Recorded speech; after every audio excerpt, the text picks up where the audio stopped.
শিক্ষকদের ভিতরে যেহেতু বিশ্ববিদ্যালয়ের অতীতে নিয়োগগুলি হয়েছে কোনো প্রকারের নিয়ম নীতির বাইরেই, অনেক শিক্ষক জয়েন করেছেন যাদের যোগদান করার মতো কোনো যোগ্যতাই ছিল না। আমি আপনাদেরকে শুধু একজন শিক্ষকের নাম বলবো, ইতিহাস ও প্রত্নতত্ত্ব বিভাগের, তার নাম মোহাম্মদ ইউসুফ। তিনি ইন্টারমিডিয়েট পাস করেছেন 2.90। একজন বিশ্ববিদ্যালয়ের শিক্ষক হতে হলে মিনিমাম 5 হতে হয়, জিপিএ 5 এর যুগ এটা। তিনি 2.90 পেয়েছেন। সেটিকে তিনি ঘষা মাজা করে 3.1 দেখিয়ে আবেদন করেছেন। 3.1 হলেও হয় না, এসএসসিতেও তার জিপিএ 5 নয়। রাজশাহী শিক্ষা বোর্ডে তার সনদ যাচাই করার জন্য পাঠিয়েছিলাম রেজিস্ট্রার হিসেবে। শিক্ষা বোর্ড থেকে তার এই সার্টিফিকেটে জাল হিসেবে এসেছে।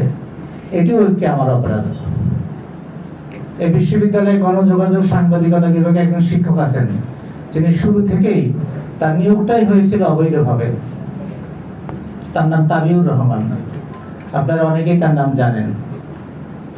তার নিয়োগ থেকে শুরু করে তার প্রমোশন একটি দীর্ঘ উপন্যাসের মতো। দুর্ভাগ্যক্রমে হোক বা সৌভাগ্যক্রমে হোক, আমাকে রেজিস্ট্রার হিসাবে সেই তদন্ত কমিটির সদস্য আমি ছিলাম, অর্থাৎ রেজিস্ট্রারের সদস্য, যার কারণে আমি বিষয়গুলো জেনেছি। আমি আশ্চর্য হয়ে গিয়েছি যে শিক্ষিত মানুষরা কতটা নিচে নামতে পারে। এই বিশ্ববিদ্যালয়ের শিক্ষক হওয়ার জন্য যত প্রকারের অনিয়ম অনাচার রয়েছে সেগুলো তিনি করেছেন, এবং তৎকালীন উপাচার্য তাকে যিনি প্রমোশন দিয়েছেন, বিশেষ করে কলিমুল্লাহ সাহেব প্রফেসর, তিনি করেছেন। আপনাকে ছোট্ট একটা উদাহরণ দিই শুধুমাত্র, যে তাকে প্রমোশন দেওয়ার জন্য, অর্থাৎ তাকে অ্যাসোসিয়েট প্রফেসর করার জন্য যে বোর্ডটা হবে, অ্যাসিস্ট্যান্ট প্রফেসর করার জন্য যে বোর্ডটা হবে, সেই বোর্ড করার জন্য ভাইস চ্যান্সেলর নিজে ওই ডিপার্টমেন্টের বিভাগীয় প্রধানের দায়িত্ব নিজে গ্রহণ করেছেন।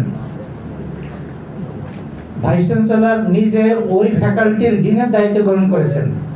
ভাইস চ্যান্সেলর একই সাথে ভিসি, ডিন এবং হেড, এই তিনটি দায়িত্ব গ্রহণ করে একটি মিটিং এর নাম করে, ঢাকার গেস্ট হাউসে একটি মিটিং এর নাম করে তাকে পদোন্নতি দিয়েছেন এবং তাকে আপগ্রেডেশন দিয়েছেন।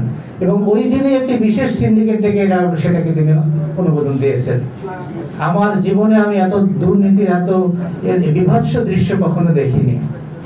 দুর্ভাগ্যজনকভাবে যেহেতু আমি এই তদন্ত কমিটির মধ্যে ছিলাম, এটিও আমার একটি অপরাধ হিসেবে চিহ্নিত হয়েছে।